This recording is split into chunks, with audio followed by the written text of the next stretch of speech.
सीमा हैदर पर भारतीय जांच एजेंसियों का शिकंजा लगातार कसता जा रहा है। 2 दिनों में करीब 16 घंटे तक पूछताछ चली। पूछताछ के बाद यूपी एटीएस को शक है कि सीमा हैदर कहीं उन्हें गुमराह तो नहीं कर रही है। धीरे धीरे सीमा हैदर मामले में कई सनसनीखेज खुलासे हुए हैं।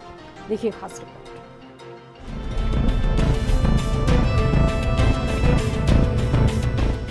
पाकिस्तानी सीमा हैदर को लेकर बड़ा खुलासा हुआ है। मामले की जांच कर रही केंद्रीय जांच एजेंसियों को अहम जानकारी मिली है। किसी तीसरे शख्स की मदद से पूरी तैयारी के साथ सीमा को भारतीय बॉर्डर में दाखिल करवाया गया था।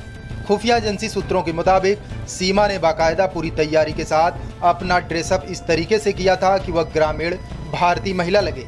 सीमा को इस तरीके से तैयार करने के लिए पेशेवर लोगों की मदद ली गई थी। सुरक्षा एजेंसियों की नज़रों से बचने के लिए उसने अपने बच्चों को भी इसी तरीके से ड्रेसअप करवाया था। सीमा की कहानी में कई झोल हैं जो उसे पाकिस्तानी जासूस होने की तरफ इशारा कर रहे हैं। सवाल नंबर 1, 4 बच्चों की मां खुद को पाकिस्तान के छोटे शहर की बताती है, लेकिन पबजी गेम में दिन भर व्यस्त कैसे रहती थी? सवाल नंबर 2, 5वीं पास मिडिल क्लास घरेलू महिला एक नहीं 2-2 पासपोर्ट क्यों रखेगी? सवाल नंबर 3, सीमा अपने 4 बच्चों को छोड़कर सचिन से मिलने नेपाल कैसे चली आई? सवाल नंबर 4, यही नहीं, दूसरी बार पाकिस्तान से सीमा लौटी तो अपने 4 बच्चों के एकदम नए पासपोर्ट कैसे बनवा कर लौटी? सवाल नंबर 5, सीमा के पास इतने पैसे कहां से आए? सीमा कहती है उसने मकान बेचा था। पति को भनक लगे बिना उसने मकान कैसे बेच लिया? भारतीय खुफिया और जांच एजेंसियों की जांच के दायरे में अब ऐसे एजेंट भी हैं जो इस तरीके की खास तैयारी कराते हैं। भारत में अवैध तरीके से लोगों को घुसवाने में मदद करते हैं। खुफिया सूत्रों के मुताबिक भारत नेपाल सीमा पर 30 मई को सीमा हैदर सचिन के भारत में एंट्री दावों की तस्दीक फिलहाल केंद्रीय एजेंसियों के जांच में नहीं हो सकी, क्योंकि दोनों भारत में एंट्री का यही दिन बता रहे हैं। यूपी सरकार भी ऐसे लोगों पर सख्त कार्रवाई की बात कर रही है। अभी इतनी जल्दी ये मामला 2 राष्ट्रों के बीच जुड़ा हुआ है, इसमें जब तक पर्याप्त साक्ष्य नहीं मिल जाते कुछ भी कहना उचित नहीं। किस बिंदु पर जांच हो रही, क्या? नहीं, वो तो जब एक बार वो जेल जा चुकी है, उसके बाद बेल पे है। अब उसके बाहर भेजने की जो विधिक प्रक्रिया है उस हिसाब से कार्रवाई चल रही है। इसके अलावा खास मल्टीटास्किंग एजेंसी टीम जिसमें आईबी, कस्टम, इमिग्रेशन, सशस्त्र सीमा बल, फॉरेस्ट डिपार्टमेंट और यूपी बिहार पुलिस के सदस्य भी शामिल हैं, उसने भी रिपोर्ट केंद्रीय जांच एजेंसियों को सौंपी है, जिसके मुताबिक भारत नेपाल बॉर्डर पर 13 मई के दिन किसी तीसरे देश के नागरिक को नहीं देखा गया था। भारत नेपाल सीमा पर स्थित चारों आईसीपी यानी इंटीग्रेटेड चेक पोस्ट के रिकॉर्ड की जांच की जा रही है कि कहीं उन जगहों से तो थर्ड नेशनल सिटीजन की एंट्री तो नहीं हुई, जिसमें सुनौली, बहराइच और रक्सौल शामिल हैं। सीमा गुलाम हैदर से जिस तरीके से एटीएस लगातार पूछताछ कर रही है, तो पाकिस्तान में लगातार सीमा हैदर ने क्या क्या किया, इन राजों से भी पर्दा उठ रहा है।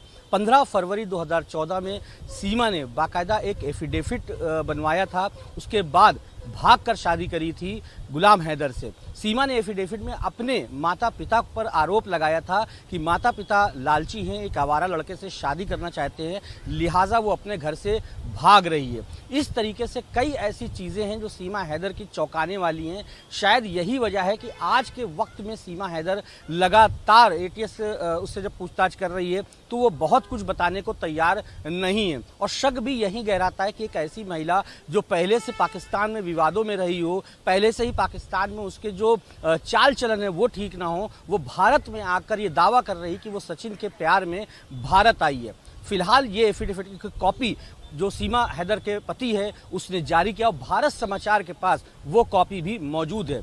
तो देखना होगा जिस तरीके से अब एटीएस पूछताछ कर रही है, 17 घंटे से ज़्यादा की पूछताछ एटीएस की हो चुकी है, तो आने वाले वक्तों में और ऐसे कौन से राज हैं जिनसे पर्दा हटता है और ये कब क्लियर हो पाता है कि आखिर सीमा है कौन। कैमरा पर्सन साजिद के साथ दानिश अजीज, भारत समाचार, नोएडा। पबजी के जरिए प्यार और फिर शादी के लिए पाकिस्तान से भारत आने वाली सीमा हैदर अब चर्चा का विषय बन चुकी है।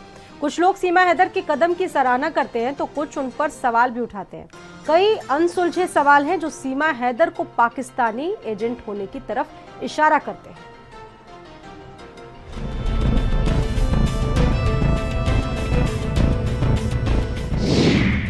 क्या पाकिस्तान की जासूस है सीमा हैदर?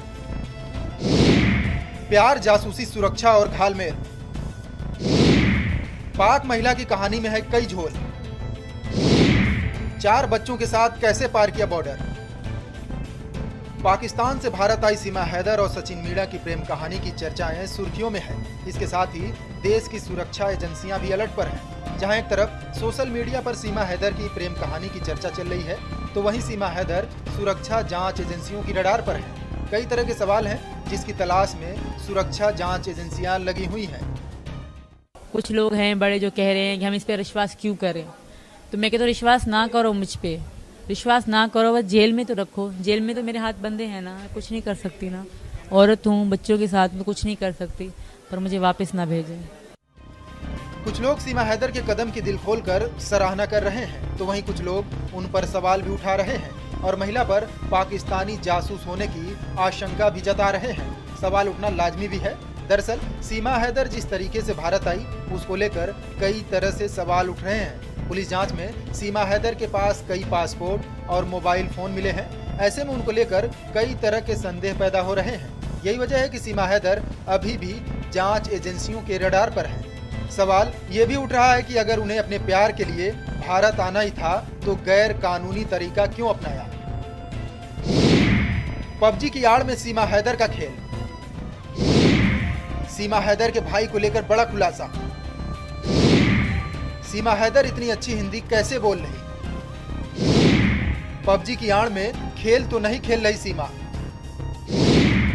भारत आने में सीमा की किसने मदद की? सीमा अपनी बात इतनी बेबाकी से कैसे रख रही? क्या सीमा को इसके लिए दी गई है स्पेशल ट्रेनिंग? कई तरह के अनसुलझे सवाल हैं जो सीमा हैदर को पाकिस्तानी जासूस होने की तरफ इशारा करती है। सीमा हैदर कम पढ़ी लिखी होने के बावजूद इतनी अच्छी अंग्रेजी कैसे बोल लेती है? सीमा को जब गिरफ्तार किया गया था तो उसके पास से पुलिस को 2 video cassette, 4 mobile phone, 1 SIM, एक टूटा हुआ मोबाइल, एक government of Pakistan national and registration authority ministry of interior सूची मिली थी। आखिर सीमा को 4 मोबाइल रखने की क्या जरूरत थी? आखिर कैसे सीमा हैदर 4 बच्चों के साथ बॉर्डर पार कर लिया? कम पढ़ी लिखी होने के बावजूद अंग्रेजी कैसे बोल रही? 5वीं पास कंप्यूटर मोबाइल एक्सपर्ट कैसे? सीमा ने 4 बच्चों के साथ बॉर्डर पार कैसे किया? सीमा ने अपने पास कई सिम कार्ड क्यों रखे? सीमा हैदर केस में 5 अनसुलझे सवाल हैं जिनका जवाब हर कोई जानना चाह रहा है। ये सवाल सीमा हैदर को पाकिस्तानी एजेंट होने की तरफ इशारा कर रही है। फिलहाल भारत की सुरक्षा एजेंसियों को मामले को गंभीरता से लेते हुए सीमा हैदर से कड़ी पूछताछ करनी चाहिए। ब्यूरो रिपोर्ट, भारत समाचार।